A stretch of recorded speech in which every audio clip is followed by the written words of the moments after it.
The first people to make coins were the Lydians in Asia Minor in 640 BC.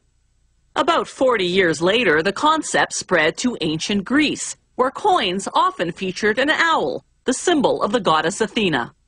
Around 500 BC, the Chinese invented coins made of cheap metals like copper instead of gold and silver.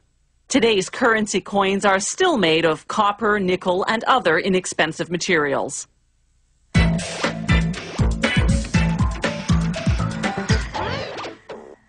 The Mint manufactures collector coins using sterling silver as well as sterling scraps left over from making other coins.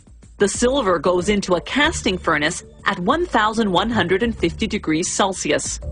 The melted silver is cast into a continuous bar about 4 centimeters high by 12 centimeters wide. A machine cuts the continuous bar into individual bars about 80 centimeters long. Each bar goes into what's called the roughing mill. The mill's 2 rollers squash the bar flat, using up to 8.6 metric tons of force. It takes up to a dozen passes to flatten the bar into a strip just 12 millimeters thick. A machine called the finishing mill thins the strip out even more to what will be the final thickness of the coin, anywhere from 0.7 millimeters to 4 millimeters, depending on the denomination. Next, the blanking machine stamps out blank coins. The silver that's left over, called sisal, goes back into the casting furnace where it's melted down into fresh bars of silver.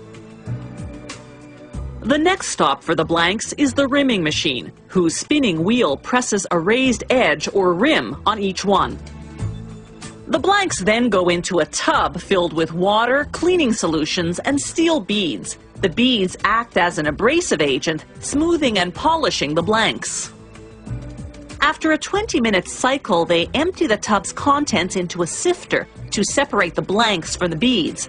Workers then towel dry the blanks by hand. This ensures there'll be no water stains on the coins.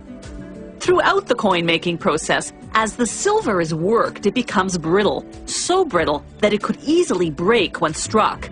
That's why at several stages the metal goes through an oven called an annealing furnace. The coin design comprises artwork or a photograph or a combination of both. This coin will feature a photograph of Queen Elizabeth provided by Buckingham Palace. The artist uses a computer program to design a collage of various elements. Once the final design is approved by Mint officials, the process of engraving can begin. They take a plaster disc that's 27 centimeters in diameter.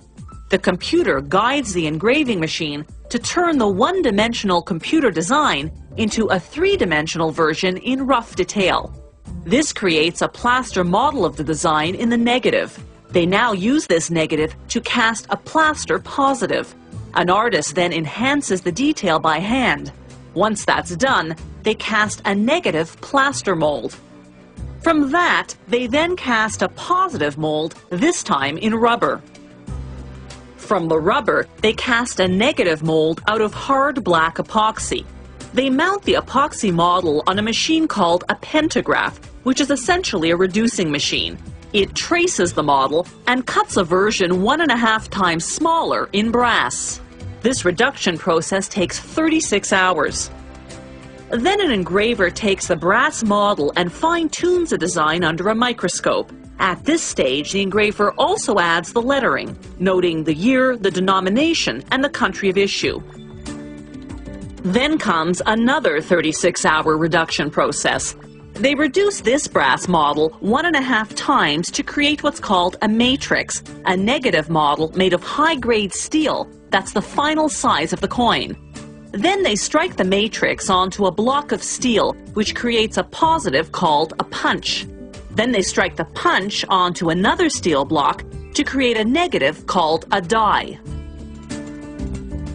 The coins are made one at a time in the coin press. There are 2 dies per coin, one for each side, positioned above and below the blank.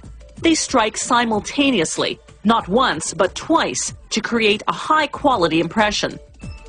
Not at all like circulation coins, which are struck just once on high-speed machines that make several hundred coins per minute.